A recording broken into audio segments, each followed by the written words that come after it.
Today's guest is Anouchka Horn, and Anouchka is one of the minds, one of the forces behind Belly of the Beast.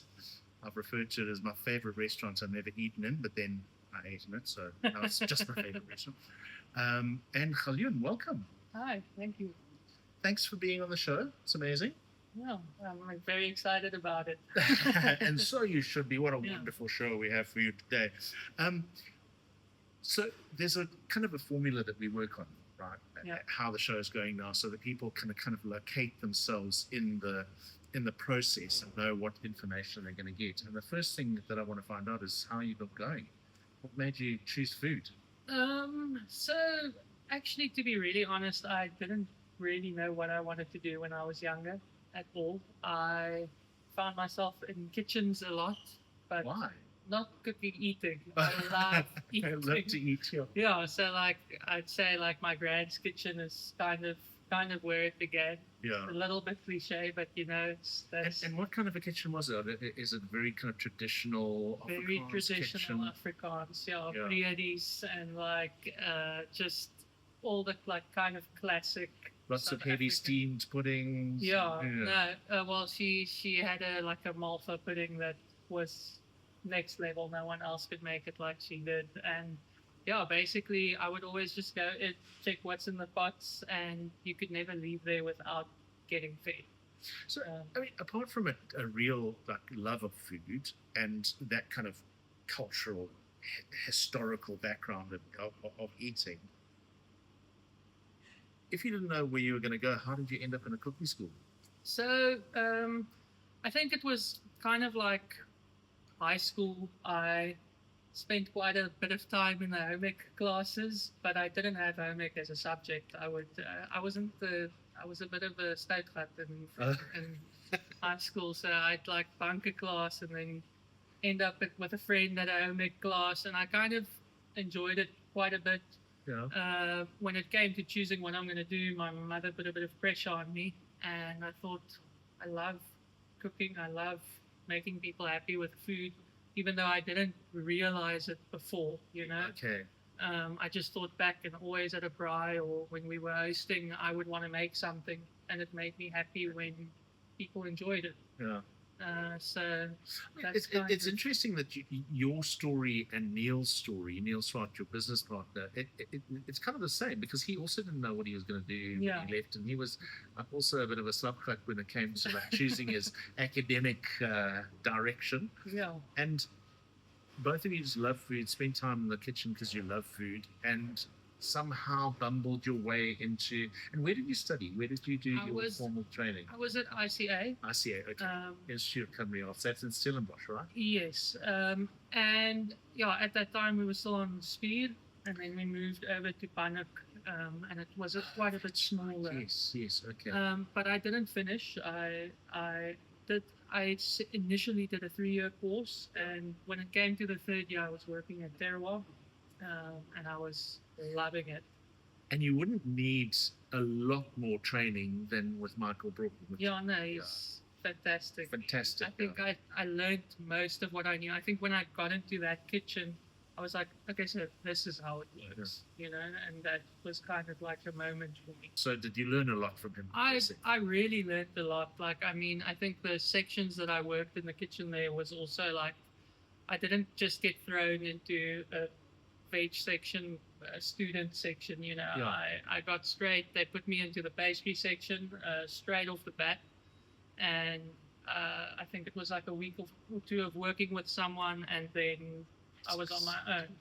And I mean, there was quite a few elements on the plate, and he was very like everything had to be. So he has a perfect. reputation for working at a dish before he'll let it on his menu, Yes. right? And Yes. every element is perfection Yeah. before it goes up. No, he'd come. So in there's a and lot we'd to learn play, from we'd that. We'd play with dishes, and then it's quite a while before it actually comes on, and that's actually the opposite of what we do. Yeah. It kind of is, and I was Um, quite surprised with that background to eat in belly and see.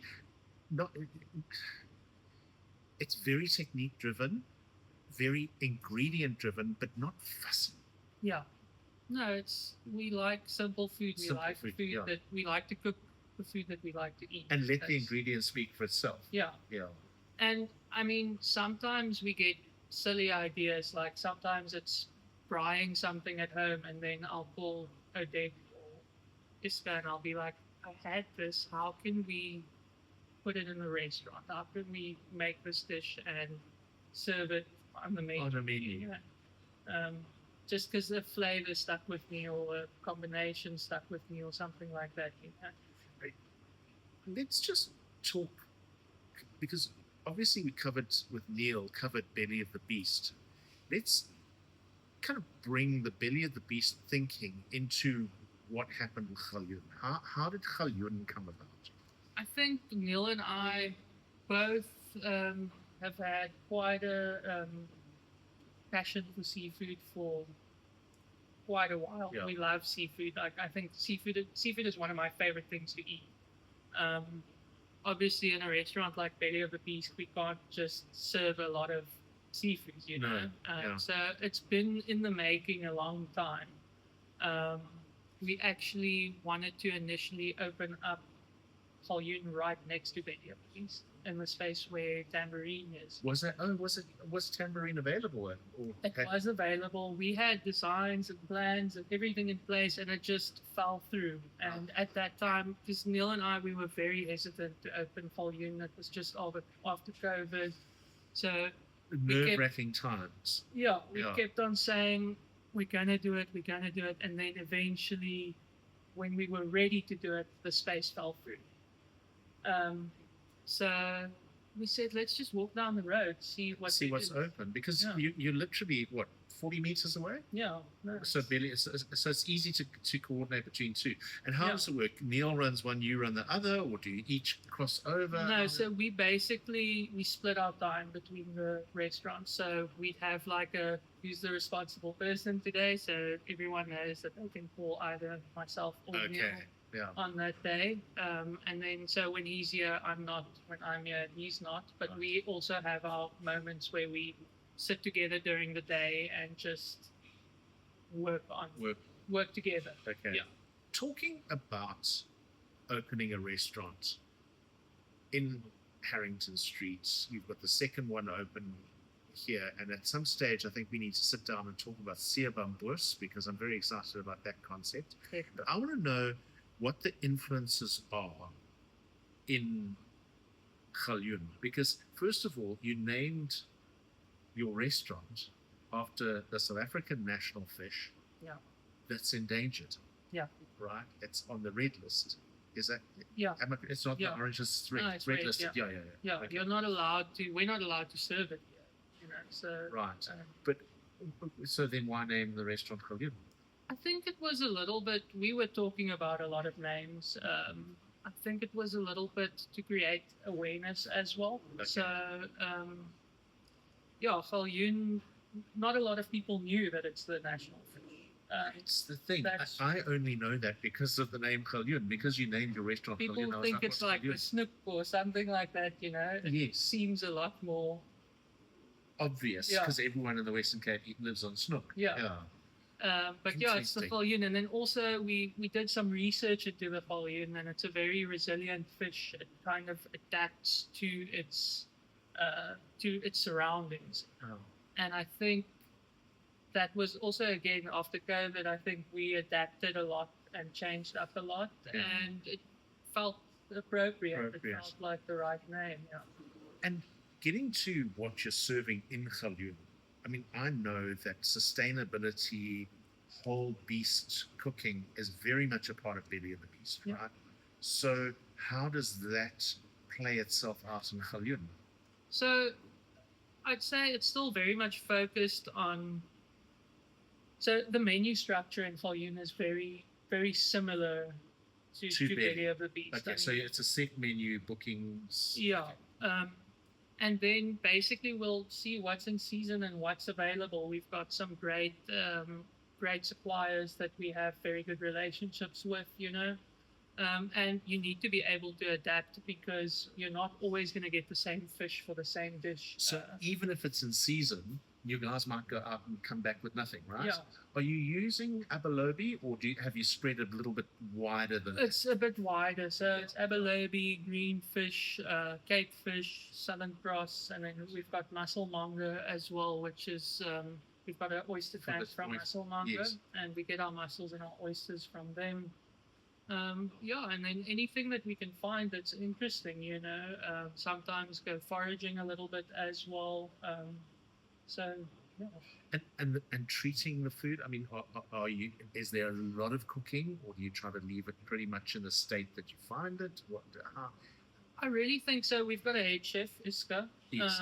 and I think it's really it depends menu to menu. Yeah. Like sometimes we'll have the most classic thinly sliced swordfish carpaccio, and it's basically just seasoned with a little bit of salt, lemon juice, and a nice croûte on the side. Sometimes we'll have something with a bit more elements. So Yeah. it really depends on What you're getting in. So you've got to be Yeah. quite adaptable to keep the menu interesting as Yeah. the different things are coming in. Yeah, and also I think we change our menu quite often. So we do every 6 to 8 weeks we do a menu change, Okay. which is it's lekker because we kind of it keeps your creative Juices flowing. creative Exactly. juices flowing. Yeah. Yeah. And have you kind of because it's an interesting concept, and I know that you were chatting with Neil about the fact that winter was a bit of a hard one Yeah. this year. No, it was. But have you found regulars who are coming in regularly because of how you're cooking and what you're working with? We definitely have a few guests that come back on the regular. I think, and this is always why I say also maybe our winter was a bit more difficult years. People have a thing that seafood is It's more a summer summery. thing.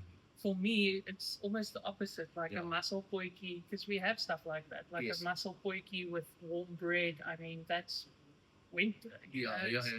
It's good. Or at the moment, we have like pap and fish. Yeah. Which is very winter. Completely. is It's nice very and winter, sticky. Yeah. But I think you kind of cut your audience in half a little bit here because we're only serving seafood. So I mean, if you have a big table wanting to come and there's one person not eating seafood, they're most likely They're going to put rather going to belly go raw. to belly or maybe come to Sierbangus. Yeah. It's an interesting thing. Do you think, though, and this is a question kind of off the script, Yeah. okay, is that with the number of restaurants there are, and there's so many restaurants opening up in Cape Town, however, there are a lot of diners to fill those restaurants. Yeah. Surely it's not that risky to open a seafood-only restaurant because you'll find your crew. Yeah, won't you? no, definitely. Yeah. There's people who love it, and I mean, even if we have people who come here who only eat seafood, and we made what was it? It was a sausage roll, a tuna sausage roll on the menu. Wow. Like proper minced tuna sausage roll. We did it with like a butternut and green spinach, but the green spinach had some seaweeds in there as well. And I mean, people went nuts for it, and I feel like someone who doesn't eat seafood necessarily Would would actually enjoy eat that, yeah. that too. Yeah. So and that's our thing at Belly as well. We want people to come with an open mind. Yeah. And people are scared to come out if they're not too nuts about something, you Yeah. know. But we try to always convince them. And the thing is that, I mean, like the menu I ate with you for lunch the other day, there was a chicken dish that had the heart, the gizzards, some thigh, Yeah. and that was easy in, and then it was tongue, and I mean, it was just completely delicious, So even though seeing some of those names on the menu might make you go, hang on a second, that I feel the way it's treated is just fantastic.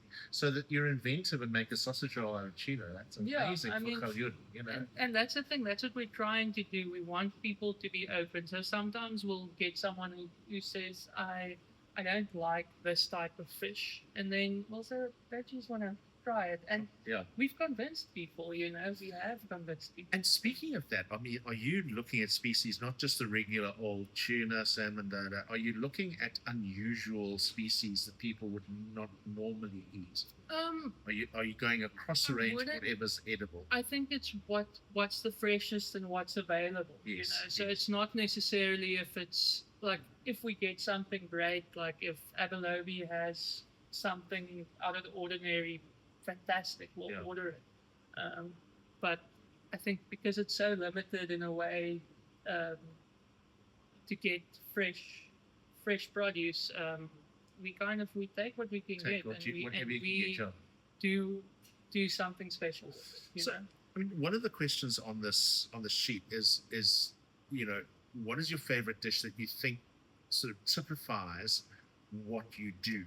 And I mean, I want to shape that question specifically to Galjoen, but you've almost answered that because the tuna sausage roll is actually a perfect answer. But is there another dish that you can think of at Galjoen that says, this is who we are?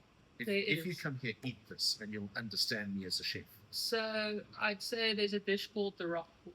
Okay. And when you close your eyes and you eat that dish, it's supposed to feel like you're standing in a rock pool in the ocean where you take out some mussels or some seaweeds. And so it's a seaweed broth. It's some confit, abalone, some klippkombaas, and some pickled kelp. And that's the dish. And you have everything in your little bowl. We serve it in a little bowl that's shaped like an abalone. Yeah. And then we can pour the warm broth over at the table. And it's so subtle, but it's just, that's exactly what you get. That's who you are. Yeah. No. I'd say that would be one of the favorites. The things that you'd hold up and say, this is our dish. Yeah. No, definitely. And it appears regularly on the menu. In the restaurant itself, apart from what's on the menu, what is the experience that you hope people have when they at Galjoen? I mean, and I'm going to shape that question a little bit as well and ask you, I mean, do you hope that people go away with a better respect for the ocean and its produce, or is that not really your intention? No, 100%. Oh, really? I think definitely that would be part of it. For me, firstly and foremost, I want people to leave happy and full. Okay. That's my biggest thing. And then also, I mean, we've got these little menu cards that we put on the table, and it would at the back of the description of the dish, it kind of tells you why we use something or what it is, you know. So it is a little. So it's a bit educational. Yeah, definitely. Because I thought that was a wonderful feature, that even though your team at Belly come up to the table and explain each dish and do a beautiful job of that, there's a little card that you can read afterwards and you can think about it. And so if you're doing that, and it's almost like the sassy list, yeah, there's a little excerpt there. Is that kind of what you're doing? Is trying to supplement what they do?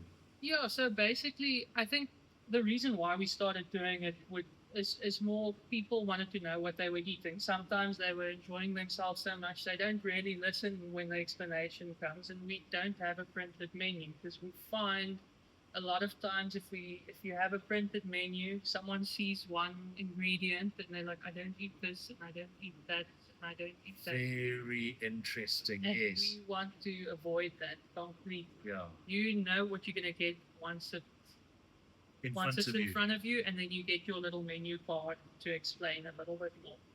And you're done because it's in front of you. You got to eat it. Yeah, no, you did. Yeah, that's basically how it is. It's not. We're not trying to trick people. I just feel like there's a lot of things. I mean, I ate things I hated peas as a kid. Yeah. Like I hated. Well, there are things that people have feelings about, but if you just put it in a different, I've got the experience. I've got a daughter who's 13. Yeah. For years and years, she'd eat like, chicken strips or mac and cheese. And in the last year or so, she started to experiment, and now she's kind of adventurous, and we've got her eating curries and samosas and all different stuff, Yeah. And a lot of it is the femis is just because you say the name. If you say peas to her, she'll be like, ugh. But if you feed it to her in another form, okay. No, I get that exactly, and I mean, that was my thing. I think I started eating peas, and I love peas now. after school when I went to work at Terroir, and Yeah. like there was a dish with a lot of peas on it, and I was like, why are these peas so good? Good. You know? It wasn't Michael in the background beating you, saying, "You will eat the peas. Eat the peas." No. No. No, I think there was so much care and precision put into every single element, that everything Yeah. was seasoned perfectly, and I was like, this is how pea should taste. Yeah. Should have It come out shouldn't of a come out of a tin. tin. Yeah. There we And, go. I mean, yeah, that's what I got sometimes at home, was a pea out of Tin a tin, peas. you know, and that's I still can't eat. Tin tin. peas. No. Like It's it's- that texture. Yeah, it's just there's something So- about it.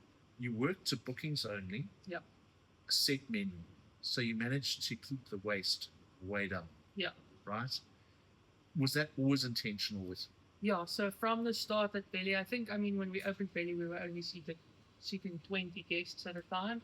that's right. And yeah, we didn't, if someone didn't let us know about dietary restrictions, we didn't prep for that. I mean, our fridges were empty, and if you didn't let us know beforehand, then sorry, you know. I must say, I love that model because that's how we worked at our restaurant, the table at the table at Demay.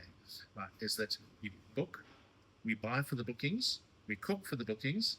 At the end of the service, there's nothing left in the fridge. There was no freezer. Yeah. There's nothing. You know, so it's the same principle, Yeah, but right? I mean, as we got busier and more guests, I mean, it does happen sometimes. So we do now prep a little bit of like vegetarian, gluten-free, things like that you do get. Yeah.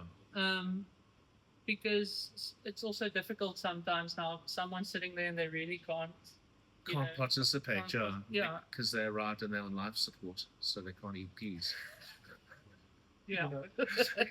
because that does happen. People that, in those big iron lungs, when you wheel people into the restaurant, Yeah, and everyone's sitting around having a good time, and say, "What about my friend?" yeah. Yes, those moments. Those moments, Those moments, exactly. But then you also get people who come in and say, I just don't eat this. yeah, Then we are a bit more strict, you know, then we'll stick to our guns a little bit and say, but just try it. There's enough food on the rest of the menu. And that's the same what we do here. I mean, obviously, if someone has a shellfish allergy, we're going to cater for that, you Yeah. know. But if someone says, I just don't like snook, you know, then I'm like, try this. Yes, yeah. It's like, We'll, you know, we'll change. You can we'll tell change. me afterwards if you didn't like it, Yeah. or, you know, but I mean, that doing something like that does take quite a bit of engagement with your customers, and I mean it's a very, very personal experience eating in Belly, and I'm going to assume in Galjoen, where people are yeah, talking to you, asking your preferences, saying, "We found this, we got this from this guy, and we've done this with it, so this is how we prepared it for you." yeah. So it's a very much that one-on-one. Yeah, and I business. mean the chefs go out to the tables and chat to you, and you know, because it's an open kitchen. because it's an open kitchen. That's something that's normally like a non-negotiable for me, is having an open kitchen in a In restaurant. a restaurant, right? Just so that you can see everything. And so you can see whether the diners enjoying themselves or not, and whether Yeah. you can up this or drop that or send them another one of those or whatever. Yeah. Yeah. Let's shift along a little bit to the kind of other side of the restaurant game. There's a section in this new format called Watch List, and I want to know who you're watching. Who's the chef in town that you are thinking that person is absolutely killing it? They're onto something amazing. Who is it? So I recently went to the soft launch of Melting Pot, John van Sale.